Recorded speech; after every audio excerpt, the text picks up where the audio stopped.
ಮೆದುಳಿನ ನರನಾಡಿಗಳಲ್ಲಿ ischaemic blockage ಆಗಿ ಅದು ಸ್ಟ್ರೋಕ್ ಆಗೋ ಚಾನ್ಸಸ್ ಇರ್ತದೆ.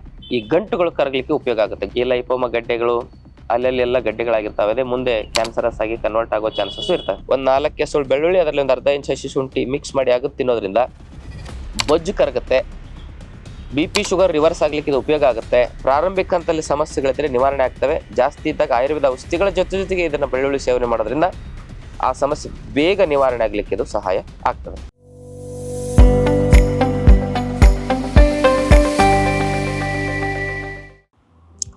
ಶ್ರೀ ಗುರು ಬಸವಲಿಂಗಾಯ ನಮಃ. ಓಂ ನಮಃ ಶಿವಾಯ. ಸರ್ವರಿಗೂ ಭಕ್ತಿಯ ಶರಣು ಶರಣಾರ್ಥಿ. ನಾನು ನಿಮ್ಮ ಯೋಗ ಗುರು ವೈದ್ಯ ಶ್ರೀ ಚನ್ನಬಸವಣ್ಣ, ಶ್ರೀಗಂಗಾ ಯೋಗ ನಿಸರ್ಗ ಚಿಕಿತ್ಸಾ ಹಾಗೂ ಆಯುರ್ವೇದ ಸಂಶೋಧನಾ ಕೇಂದ್ರ, ಆರೋಗ್ಯ ಮಹಾಮನೆ, ಬೆಂಗಳೂರು, ಹುಬ್ಬಳ್ಳಿ, ಧಾರವಾಡ ಹತ್ತಿರ, ಮೂರ್ಕಟ್ಟಿ. ತಮ್ಮೆಲ್ಲರಿಗೂ ನಮ್ಮ ಯೂಟ್ಯೂಬ್ ಚಾನಲ್ಗೆ ಭಕ್ತಿಯ ಸ್ವಾಗತ. ಆತ್ಮೇಲೆ ಇವತ್ತಿನ ಸಂಚಿಕೆಯಲ್ಲಿ ಬೆಳ್ಳುಳ್ಳಿಯ ಕುರಿತಾಗಿ ಮಾಹಿತಿಗಳನ್ನು ನೋಡೋಣ.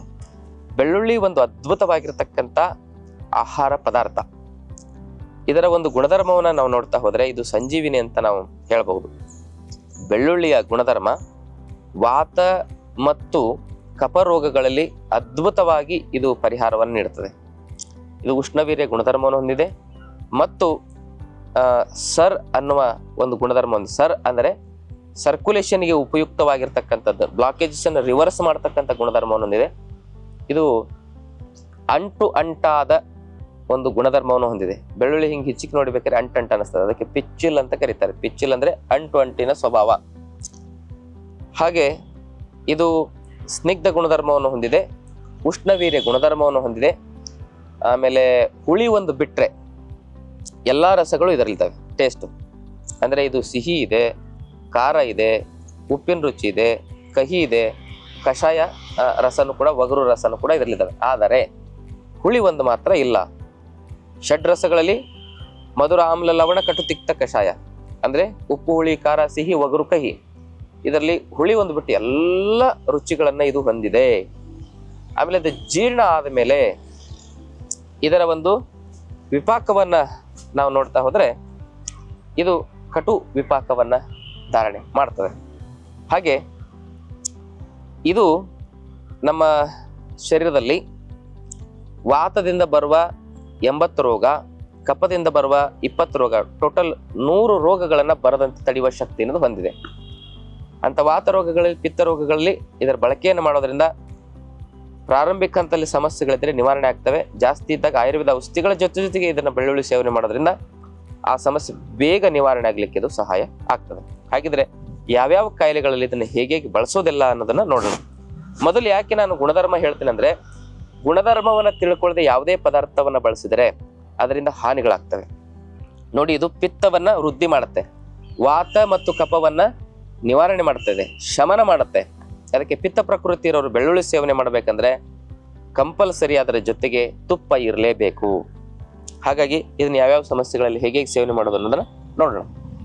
ಇದು ಭಗ್ನ ಸಂಧಾನ ಕೃದ್ಬಲ್ಯವು ಅನ್ನೋ ಒಂದು ವಿಚಾರವನ್ನ ಒಂದು ಶ್ಲೋಕದಲ್ಲಿ ಹೇಳ್ತಾರೆ. ಅಂದ್ರೆ ಮೂಳೆ ಸೀಳಿದಾಗ, ಆಮೇಲೆ ಜಾಯಿಂಟ್ ಪೇನು, ಮಂಡಿ ನೋವು, ಸೊಂಟ ನೋವು, ಕುತ್ತಿಗೆ ನೋವು ಸಮಸ್ಯೆ ಇರೋರು, ಅದರ ಜೊತೆಗೆ ನರ ದೌರ್ಬಲ್ಯತೆಯಿಂದ, ನರಗಳ ಸೆಳೆತದಿಂದ ನೋವನ್ನು ಅನುಭವಿಸ್ತಾ ಇರೋರು, ಮಾಂಸಖಂಡಗಳಲ್ಲಿ ಕ್ರ್ಯಾಂಪ್ಸ್ ಆಗಿ ಮಾಂಸಖಂಡಗಳ ಮಸಲ್ಸ್ ಪೇನಿನ ಸಮಸ್ಯೆಯನ್ನು ಅನುಭವಿಸ್ತಾ ಇರೋರು, ಒಟ್ಟಿನಲ್ಲಿ ಶೂಲ ಅಂದ್ರೆ ನೋವಿನ ಸಮಸ್ಯೆ ಇರೋರು, ಬೆಳ್ಳುಳ್ಳಿಯನ್ನ ನಾವು 4 ಎಸಳು ಬೆಳ್ಳುಳ್ಳಿಯನ್ನ ಪಿತ್ತ ಪ್ರಕೃತಿ ಇಲ್ಲದೆ ಇರೋರು ಹಾಗೆ ಅಗದು ತಿನ್ನಬಹುದು.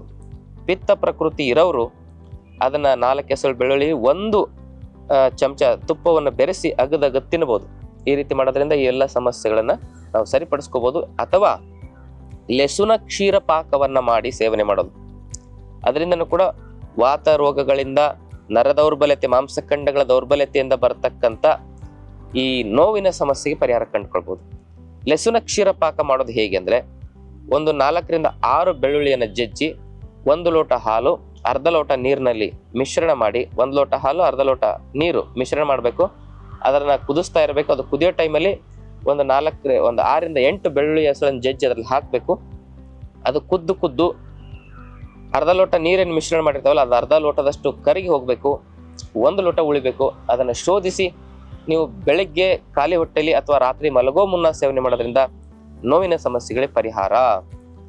ಈ ಲಶುನಾದಿ ಕ್ಷೀರಪಾಕ ಎದೆಯಲ್ಲಿ ಕಟ್ಟುವ ಕಫದ ಅಲರ್ಜಿ, ಕೋಲ್ಡ್ ಅಲರ್ಜಿ, ಸೀನು, ಸೈನಸ್ಸು, ಈ ಥರದ ಎಲ್ಲ ಸಮಸ್ಯೆಗಳಿಗೂ ಕೂಡ ಲಸನಾದಿ ಕ್ಷೀರಪಾಕ ಅತಿ ಅದ್ಭುತವಾಗಿ ಪರಿಹಾರ ನೀಡುತ್ತದೆ. ಯಾಕಂದ್ರೆ ಇದು ಹಾಲಿರೋದ್ರಿಂದ ಶ್ವಾಸಕೋಶಕ್ಕೆ ಶಕ್ತಿಯನ್ನು ತುಂಬುತ್ತದೆ. ಅಲ್ಲಿ ಅಲ್ಯೂಲೈಸ್ಗಳನ್ನ ಸ್ವಚ್ಛ ಮಾಡಲಿಕ್ಕೆ ಉಪಯೋಗ ಆಗುತ್ತೆ. ಬ್ರಾಂಚಸ್ಗಳನ್ನ ಶ್ವಾಸಕೋಶದಲ್ಲಿರ್ತಕ್ಕಂಥ ಬ್ರಾಂಚಸ್ಗಳನ್ನ ಸ್ವಚ್ಛ ಮಾಡಲಿಕ್ಕೆ ಇದು ಕೆಲಸ ಮಾಡುತ್ತೆ. ಮುಖ್ಯವಾಗಿ ಕಫಶಾಮಕವಾಗಿರುವ ಶಕ್ತಿಯನ್ನು ಇದು ಹೊಂದಿರೋದ್ರಿಂದ ಎದೆಯಲ್ಲಿ ಕಟ್ಟತಕ್ಕಂಥ ಕಫ ಅಲರ್ಜಿಗಳನ್ನ ಇದು ಶಮನ ಮಾಡಿ ಶ್ವಾಸಕೋಶವನ್ನು ಶುದ್ಧೀಕರಣ ಮಾಡತಕ್ಕಂಥ ಅದ್ಭುತ ಶಕ್ತಿನ ಇದು ಹೊಂದಿದೆ. ಅದಕ್ಕೆ ಮಕ್ಕಳಿಗೆ ಪದೇ ಪದೇ ಕೆಮ್ಮು ನೆಗಡಿ ಬರ್ತಾ ಇದ್ರೆ ಈ ಬೆಳ್ಳುಳ್ಳಿಯನ್ನ ಹಾಲಿನಲ್ಲಿ ಕುದಿಸಿ ಈ ರೀತಿ ತಯಾರು ಮಾಡಿ ಕ್ಷೀರಪಾಕ ಮಾಡಿ ಕೊಡಿ. ಮಕ್ಕಳಿಗೆ ಆದ್ರೆ ಅರ್ಧ ಕಪ್ ಕೊಡಿ, ದೊಡ್ಡವರಾದ್ರೆ ದೊಡ್ಡ 1 ಕಪ್ ಕುಡಿಬಹುದು. ಆಮೇಲೆ ಅದರಲ್ಲಿ ಸ್ವಲ್ಪ ಅರಿಶಿನ ಪುಡಿ ಹಾಕೊಳ್ಳೋದ್ರಿಂದ ಅದರ ಎಫೆಕ್ಟ್ ಇನ್ನೂ ಚೆನ್ನಾಗಾಗುತ್ತೆ. ಒಂದು ಅರ್ಧ ಚಮಚ ಅರಿಶಿನ ಪುಡಿ ಕೊನೆಗೆ ಅದರಲ್ಲಿ ಹಾಕಿ ಸೇವನೆ ಮಾಡ್ಬೋದು.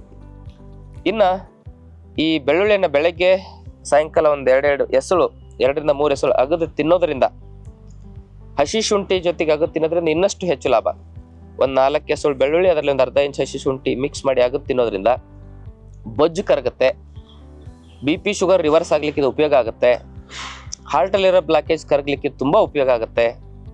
ಹಾಗೇನೆ ನಮ್ಮ ಅಜೀರ್ಣದ ಸಮಸ್ಯೆ, ಅಗ್ನಿಮಾಂದ್ಯ, ಕೆಲವರಿಗೆ ಹೊಟ್ಟೆ ಉಬ್ಬರ ಜೀರ್ಣನೇ ಆಗೋದಿಲ್ಲ ತಿಂದಿದ್ದು, ಮತ್ತೆ ಆಹಾರ ರುಚಿನೂ ಆಗೋದಿಲ್ಲ.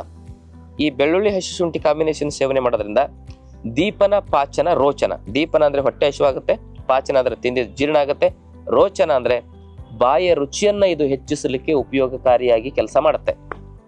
ಹಾಗೇನೆ ಈ ಬೆಳ್ಳುಳ್ಳಿಯನ್ನ ನಾವು ಎಕ್ಸ್ಟರ್ನಲ್ ಅಪ್ಲಿಕೇಶನ್ ರೂಪದಲ್ಲೂ ಕೂಡ ಬಳಸ್ಬೋದು.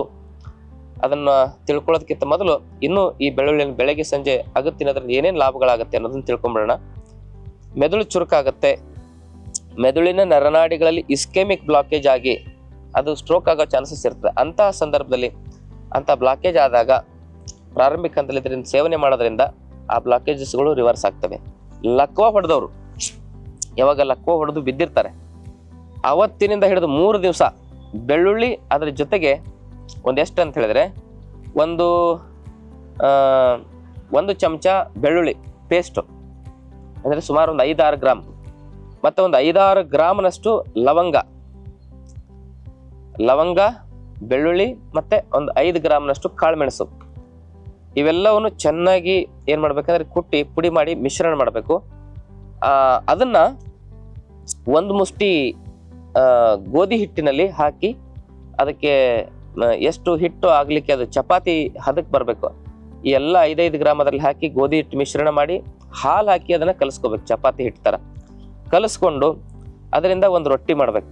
ಚಪಾತಿ ಅನ್ಬೋದು, ರೊಟ್ಟಿ ಅನ್ಬೋದು. ಅದನ್ನೆಲ್ಲ ಮಿಶ್ರಣ ಮಾಡಿದ್ದು 1 ಚಮಚ ಬೆಳ್ಳುಳ್ಳಿ ಪೇಸ್ಟು, 1 ಚಮಚ ಲವಂಗದ ಪೇಸ್ಟು, 1 ಲವಂಗದ ಪುಡಿ, 1 ಚಮಚ ಈ ಕಾಳು ಮೆಣಸಿನ ಪುಡಿ, ಅಂದ್ರೆ ಲೆಕ್ಕ ಹಾಕಿದ್ರೆ ಒಂದು 5-6 ಗ್ರಾಮ್ ಆಗುತ್ತೆ. ಇವೆಲ್ಲವನ್ನು ಸೇರಿಸಿ 1 ಮುಷ್ಟಿ ಗೋಧಿ ಹಿಟ್ಟಿನಲ್ಲಿ ಬೆರೆಸಿ ಅದರಲ್ಲಿ ಹಾಲು ಹಾಕಿ ಕಲಸಿ ಅದನ್ನ ಚೆನ್ನಾಗಿ ಹದ ಮಾಡಿ ಅದರಿಂದ ರೊಟ್ಟಿ ಮಾಡೋದು. ಆ 1 ರೊಟ್ಟಿಯನ್ನ ಆತನಿಗೆ ಸ್ಟ್ರೋಕ್ ಹೊಡೆದ ದಿನ ಸಾಧ್ಯ, ಎಷ್ಟೇ ಸಾಧ್ಯ ಆದ್ರೂ ಸ್ವಲ್ಪ ಕಷ್ಟಪಟ್ಟಾದ್ರೂ ಅದನ್ನ ತಿನ್ನಿಸ್ಬೇಕು. 3 ದಿನ ಸತತವಾಗಿ ಈ ರೀತಿ ತಿನ್ನಿಸೋದ್ರಿಂದ ಬ್ಲಾಕೇಜಸ್ಗಳು ಪೂರ್ತಿ ಏನಾಗ್ತವೆ, ರಿವರ್ಸ್ ಆಗಿ ಇಸ್ಕೆಮಿಕ್ ಆಗಿರ್ಬೋದು, ಹೆಮರೇಜಿಕ್ ಬ್ಲಾಕೇಜ್ ಆದಾಗ ಇದರಲ್ಲಿ ಸ್ವಲ್ಪ ತುಪ್ಪ ಅದ್ದಿ ಕೊಡಿ. ಈ ರೊಟ್ಟಿಯನ್ನ ತುಪ್ಪದಲ್ಲಿ ಸೇವನೆ ಮಾಡ್ಲಿಕ್ಕೆ ಕೊಡಿ. ಹೀಗೆ ಮಾಡೋದ್ರಿಂದ ಆ ಬ್ಲಾಕೇಜಸ್ಗಳೆಲ್ಲವೂ ಕೂಡ ರಿವರ್ಸ್ ಆಗಿ ಮತ್ತು ಮೊದಲಿನ ತರ ಆಗ್ಬಿಡ್ತಾನೆ ಮನುಷ್ಯ ಕೆಲವು ಸಂದರ್ಭದಲ್ಲಿ. ಮತ್ತೆ ಅದಾದ್ಮೇಲೂ ಕೂಡ ಆಯುರ್ವೇದ ಚಿಕಿತ್ಸೆಗಳನ್ನ ತೆಗೆದುಕೊಂಡಾಗ ಮತ್ತೆ ಆ ಸ್ಟ್ರೋಕ್ ಪದೇ ಆಗದೆ ಇರೋದಕ್ಕೆ ಉಪಯೋಗ ಆಗುತ್ತೆ. ಇದು ಸ್ಟ್ರೋಕ್ ಹೊಡೆದವ್ರಿಗೆ ಇದನ್ನ ಹೇಳಿ, ಅಂದ್ರೆ ಮೊದಲಿನ ತರ ಆಗ್ಬಿಡ್ತಾರೆ. 3 ದಿವಸ ಈ ರೊಟ್ಟಿ ತಿನ್ನಿಸಿದ್ರೆ ಸಾಕು. ಮತ್ತೇನಂದ್ರೆ ಬೆಳ್ಳುಳ್ಳಿಯನ್ನ ಉಪಯೋಗಿಸ್ಕೊಂಡು ಹಲವಾರು ಮನೆಮದ್ದನ್ನ ನಾವು ಮಾಡ್ಬೋದು. ಈಗ ಬೆಳ್ಳುಳ್ಳಿಯನ್ನ ಒಂದು 2ರಿಂದ 3 ಎಸಳು ಬೆಳ್ಳುಳ್ಳಿಯನ್ನ ಏನ್ ಮಾಡ್ಬೋದು ಅಂತ ಹೇಳಿದ್ರೆ, ಒಂದು ಅರ್ಧ ಚಮಚದಷ್ಟು ನಿಂಬೆ ರಸದೊಂದಿಗೆ ಮಿಶ್ರಣ ಮಾಡಿ, ಬೆಳ್ಳುಳ್ಳಿ ಪೇಸ್ಟನ್ನು ನಿಂಬೆ ರಸದೊಂದಿಗೆ ಮಿಶ್ರಣ ಮಾಡಿ ಅದರಲ್ಲಿ ಒಂದು 2 ಚಿಟಿಕೆ ಅಷ್ಟು ಹಿಂಗ್ ಹಾಕಿ ನಾವು ಒಂದು ಅರ್ಧ ಗ್ಲಾಸ್ ಬಿಸಿನೀರಿನಲ್ಲಿ ಮಿಶ್ರಣ ಮಾಡಿ ಕುಡಿಯೋದ್ರಿಂದ ಹೊಟ್ಟೆಲಿರುವ ಜಂತು ಹುಳುಗಳು ನಾಶ ಆಗ್ತವೆ, ಹೊಟ್ಟೆಲಿರುವ ಕ್ರಿಮಿಗಳು ನಾಶ ಆಗ್ತವೆ. H. ಪೈಲೋರಿ ಇನ್ಫೆಕ್ಷನ್ಗಳು ಏನೇ ಇದ್ರೂ ಕೂಡ ಅದು ಕೂಡ ಹೋಗ್ಲಿಕ್ಕೆ ಇದು ಅದ್ಭುತವಾಗಿರ್ತಕ್ಕಂಥ ಪರಿಹಾರವಾಗಿ ಕೆಲಸ ಮಾಡ್ತದೆ. ಗಟ್ಟಿ ಬ್ಯಾಕ್ಟೀರಿಯಾಗಳನ್ನ ಇದು ಇನ್ಕ್ರೀಸ್ ಮಾಡುತ್ತೆ. ಮತ್ತೆ ಡೈಜೆಸ್ಟಿವ್ ಜ್ಯೂಸ್ಗಳನ್ನ ಸ್ಟಿಮ್ಯುಲೇಟ್ ಮಾಡಿ ಹೊಟ್ಟೆಯ pH ವ್ಯಾಲ್ಯೂ ಬ್ಯಾಲೆನ್ಸ್ ಇಡ್ಲಿಕ್ಕೆ ಇದು ಸಹಾಯ ಮಾಡುತ್ತೆ. ಯಾಕಂದ್ರೆ ನಿಂಬೆ ಹಣ್ಣಿನ ರಸ ಇರೋದ್ರಿಂದ ಅದನ್ನ ಬ್ಯಾಲೆನ್ಸ್ ಮಾಡುತ್ತೆ. ಅದರ ಜೊತೆಗೆ ಅದು ನಮ್ಮ ಡೈಜೆಸ್ಟಿವ್ ಎಂಜೈಮ್ಸ್ಗಳನ್ನು ಕ್ರಿಯಾಶೀಲವಾಗಿಡುವ ಕೆಲಸವನ್ನು ಮಾಡ್ತದೆ. ಹಾಗೆಯೇ ಈ ಬೆಳ್ಳುಳ್ಳಿಯನ್ನು ಸೇವನೆ ಮಾಡೋದ್ರಿಂದ ಇಮ್ಯುನಿಟಿ ಚೆನ್ನಾಗಾಗುತ್ತೆ. ಒಂದು 2 ಬೆಳ್ಳುಳ್ಳಿ ಹೆಸಳನ್ನು ಸೇವನೆ ಮಾಡೋದ್ರಿಂದ ಲಿಪಿಡ್ ಪ್ರೊಫೈಲು, ಲಿವರ್ ಪ್ರೊಫೈಲು ಸರಿಯಾಗುತ್ತೆ. ಮತ್ತು ಒಟ್ಟಿನಲ್ಲಿ ಬೊಜ್ಜು, ಒಬೆಸಿಟಿನ ಕರಗಿಸ್ಲಿಕ್ಕೆ ಇದು ಉಪಯೋಗ ಆಗುತ್ತೆ. ಜಾಯಿಂಟ್ಸ್ ಪೇನಲ್ಲಿ ಇದರ ಕ್ಷೀರಪಾಕ ಉಪಯೋಗ ಆಗುತ್ತೆ.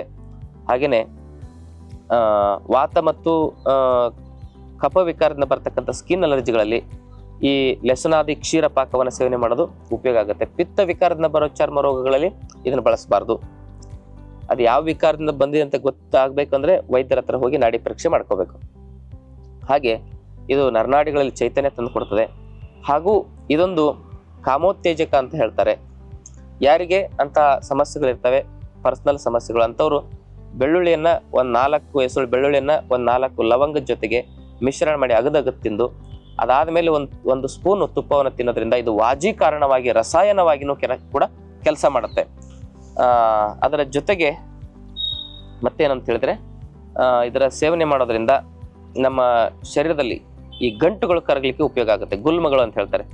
ಈ ಲೈಪೋಮ ಗಡ್ಡೆಗಳು ಅಲ್ಲಲ್ಲಿ ಎಲ್ಲ ಗಡ್ಡೆಗಳಾಗಿರ್ತವೆ. ಅದೇ ಮುಂದೆ ಕ್ಯಾನ್ಸರಸ್ ಆಗಿ ಕನ್ವರ್ಟ್ ಆಗೋ ಚಾನ್ಸಸ್ಸು ಇರ್ತವೆ. ಗಂಟುಗಳನ್ನು ಕರಗಿಸ್ಲಿಕ್ಕೆ ಬೆಳಗ್ಗೆ 2 ಸಾಯಂಕಾಲ 2 ಬೆಳ್ಳುಳ್ಳಿ ಹೆಸಳನ್ನು ತಿನ್ನೋದ್ರಿಂದ ಉಪಯೋಗ ಆಗುತ್ತೆ. ಹೀಗೆ ಸಣ್ಣ ಮಕ್ಕಳಿಗಂತೂ ಭಾಳ ಉಪಯೋಗ ಇದು. ಕೆಲವು ಜನ ಮಕ್ಕಳು ರಾತ್ರಿ ಇಡೀ ಎಲ್ಲ ಕೆಮ್ತಿರ್ತಾರೆ ನೋಡ್ರಿ, ಅಂಥವ್ರಿಗೆ ಬೆಳ್ಳುಳ್ಳಿ ಹೆಸಳನ್ನು ಸಿಪ್ಪೆ ಸುಲಿದು ಅದನ್ನು ಸೂಜಿ ದಾರದಿಂದ ಒಂದು ಮಾಲೆ ಮಾಡಿ ಮಕ್ಕಳ ಕೊರಳಿಗೆ ಹಾಕೋದ್ರಿಂದ ಅದರ ಸ್ಮೆಲ್ಗೆನೆ ಕೆಮ್ಮು ನಿಲ್ಲುತ್ತೆ. ಮತ್ತು ಅದು ಸ್ಮೆಲ್ಗೆ ಒಳಗೆ ಶ್ವಾಸಕೋಶದಲ್ಲಿ ಮೂಗಿನಲ್ಲಿ ಕಟ್ಟಿರ್ತಕ್ಕಂಥ ಕಫ, ಮೂಗು ಕಟ್ಟೋದು, ಶ್ವಾಸಕೋಶದಲ್ಲಿ ಕಟ್ಟೋದು, ಈ ಥರ ಎಲ್ಲ ಕಫ ಕಟ್ತಲ್ಲ, ಅದು ಉಪಯೋಗ ಆಗುತ್ತೆ. ಆ ಮಾಲೆ ಮಾಡಿ ಕೊರಳಿಗೆ ಹಾಕ್ಬೇಕು ರಾತ್ರಿ ಮಕ್ಕಳಿಗೆ.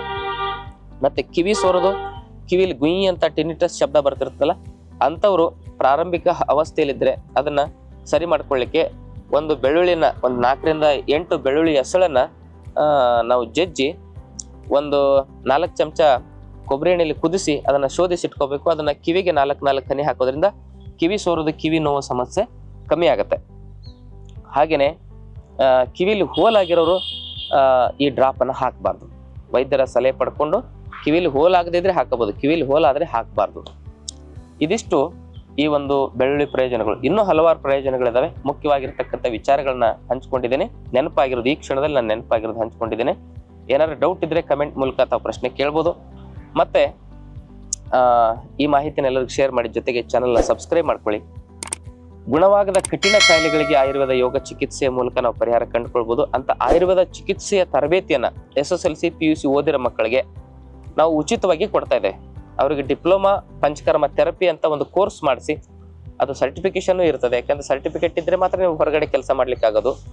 ಹಾಗೆ 1.5 ವರ್ಷ ಉಚಿತ ತರಬೇತಿ, ಊಟ, ವಸತಿಯ ಜೊತೆಗೆ ಆ ಪಂಚಕರ್ಮ ಸರ್ಟಿಫಿಕೇಟ್ ಅನ್ನು ಕೂಡ ನಮ್ಮ ಆಶ್ರಮದಿಂದ ತಮಗೆ ನಾವು ಕೊಡಿಸ್ತೇವೆ. ಅದಕ್ಕೆ ತಾವು ಆಸಕ್ತಿ ಇದ್ರೆ SSLC PUC ಆದ್ಮೇಲೆ ಮುಂದೆ ದುಡಿಲಿಕ್ಕೆ ಯಾವುದು ಕೆಲಸ ಸಿಗ್ತಿರೋದಿಲ್ಲ, ಮತ್ತು ಓದ್ಲಿಕ್ಕೂ ಕೂಡ ನಮ್ಮಲ್ಲಿ ದುಡ್ಡು ಇರೋದಿಲ್ಲ ಅಂತ ಮಕ್ಕಳು, ಪ್ರತಿಭಾವಂತ ಬಡ ವಿದ್ಯಾರ್ಥಿಗಳಿಗೆ ಇದೊಂದು ಅವಕಾಶ. ನಿಮ್ಮ ಅಕ್ಕಪಕ್ಕದಲ್ಲಿ ಅಂತವ್ರು ಇದ್ರೆ ನೇರವಾಗಿ ನಮ್ಮ ಆಶ್ರಮ ನಂಬರ್ ಕೆಳಗಡೆ ಬರ್ತದೆ, ಸಂಪರ್ಕ ಮಾಡಿ ಆಶ್ರಮಕ್ಕೆ ಕಳಿಸ್ಬೋದು. ಆದ್ಮೇಲೆ ನಮ್ಮ ಆಶ್ರಮದಲ್ಲಿ 5 ದಿನದ ಆರೋಗ್ಯ ಶಿಬಿರ ಪ್ರತಿ ತಿಂಗಳು ನಡೀತದೆ. ಕಾಯಿಲೆ ಬಂದವರು ಬರಬಹುದು, ಕಾಯಿಲೆ ಬರಬಾರ್ದು ಅನ್ನೋರು ಕೂಡ ಆ ಶಿಬಿರಕ್ಕೆ ಭಾಗವಹಿಸಿದರೆ ಆರೋಗ್ಯ ಮತ್ತು ನೆಮ್ಮದಿಯಿಂದ ಬದುಕಲಿಕ್ಕೆ ಏನು ಆಹಾರ, ಏನು ಜೀವನ ಪದ್ಧತಿಯನ್ನು ನಾವು ನಡೆಸಬೇಕು, ಪ್ರಾಣಾಯಾಮ, ಯೋಗ, ಧ್ಯಾನದ ಬಗ್ಗೆ ವಿಶೇಷವಾಗಿರ್ತಕ್ಕಂಥ ಮಾಹಿತಿಗಳನ್ನು ಕೂಡ ನಾವು ಅಲ್ಲಿ ಕೊಡ್ತೇವೆ ಅಂತಕ್ಕಂಥ ಮಾತನ್ನು ಹೇಳ್ತಾ ತಮ್ಮೆಲ್ಲರಿಗೂ ಶರಣ. ಲೇಟೆಸ್ಟ್ ಹಾಗೂ ಇಂಟ್ರೆಸ್ಟಿಂಗ್ ಸುದ್ದಿಗಳಿಗಾಗಿ ಬಾಸ್ ಟಿವಿ ಕನ್ನಡ ಚಾನೆಲ್ನ ಸಬ್ಸ್ಕ್ರೈಬ್ ಮಾಡಿ. ಹಾಗೆಯೇ ಬೆಲ್ ಐಕಾನ್ ಪ್ರೆಸ್ ಮಾಡಿ. ಇದರ ಜೊತೆಗೆ ಫೇಸ್ಬುಕ್, ಇನ್ಸ್ಟಾಗ್ರಾಮ್, ಎಕ್ಸ್ ನಲ್ಲೂ ಮಿಸ್ ಮಾಡದೆ ಫಾಲೋ ಮಾಡಿ.